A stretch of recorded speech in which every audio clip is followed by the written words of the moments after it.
pendant ce temps, un juge de la Cour supérieure de l'Ontario a accordé aujourd'hui une injonction de 10 jours pour empêcher les camionneurs stationnés au centre-ville d'Ottawa de klaxonner.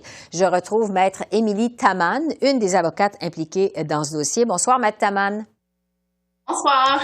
D'abord, expliquez-nous sur quoi porte l'injonction au juste. L'injonction enjoint tout le monde à la ville d'Ottawa à ne pas klaxonner les klaxons de train ni des klaxons de grands camions de transport partout dans le centre-ville au nord de l'autoroute 417. Bon, on veut donc limiter le bruit le plus possible. Qu'est-ce qui arrive si les camionneurs ne respectent pas cette injonction? Premièrement, c'est important de renforcer que c'est uniquement applicable aux personnes qui ont été informées de l'injonction. Fait que dans ces prochaines heures, pour nous, ça va être très important qu'on informe le plus grand nombre de personnes que possible, parce que ce n'est pas enforçable vis-à-vis des gens qui n'ont pas été informés. Mais pour ceux qui ont été informés, s'ils se trouvent à klaxonner leur klaxon, ils peuvent être arrêtés par la police. Et ils peuvent avoir toute une gamme de punitions, des amendes jusqu'à l'emprisonnement. Des amendes jusqu'à combien? N'importe quel chiffre. Il n'y a pas de limite. Tout. Donc, il va y avoir des conséquences. Vous demandez aussi une somme de près de 10 millions de dollars en dommages et intérêts pour nuisances publiques. Évidemment, ça fait 11 jours que ça dure. Il s'agit d'un recours collectif. Au nom de qui ce recours collectif il est exercé? Pour l'instant, on a une plaignante représentatrice. Elle s'appelle Zaxi Lee. C'est une jeune femme résidente au centre-ville d'Ottawa. C'est une femme énormément brave parce qu'il y avait beaucoup de monde qui voulait pas attacher leur nom à ce recours collectif parce qu'ils avaient peur d'être attaqués.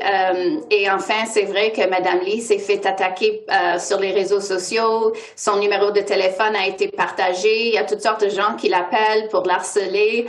Mais c'est quelqu'un de très brave qui veut se tenir debout pour sa collectivité. Et puis, si le recours collectif va être certifié comme étant un recours collectif, ça va être de la part de tous les résidents qui habitent à 6 rues du Parlement. Ouais. Et qui est visé par ce recours collectif? On a 4 individus qui sont qu'on a identifiés comme organisateurs du manifestation. Mm-hmm. Et en plus, on a nommé 60 individus pas connus, étant les camionneurs. Bon. Maître Taman, ça fait 11 jours que ça dure, cette occupation au centre-ville d'Ottawa. Est-ce que vous pensez que ces recours devant la justice, ça va faire une différence? On espère que oui, ça envoie un message assez sérieux à ceux qui sont en train de vraiment c'est une forme d'harcèlement. C'est vraiment difficile. Je ne peux pas renforcer assez comment c'est bruyant pour des gens qui habitent vraiment où ça se passe. Fait qu'on espère que ça va être encore un autre outil pour la police d'enforcer un peu d'ordre dans la collectivité.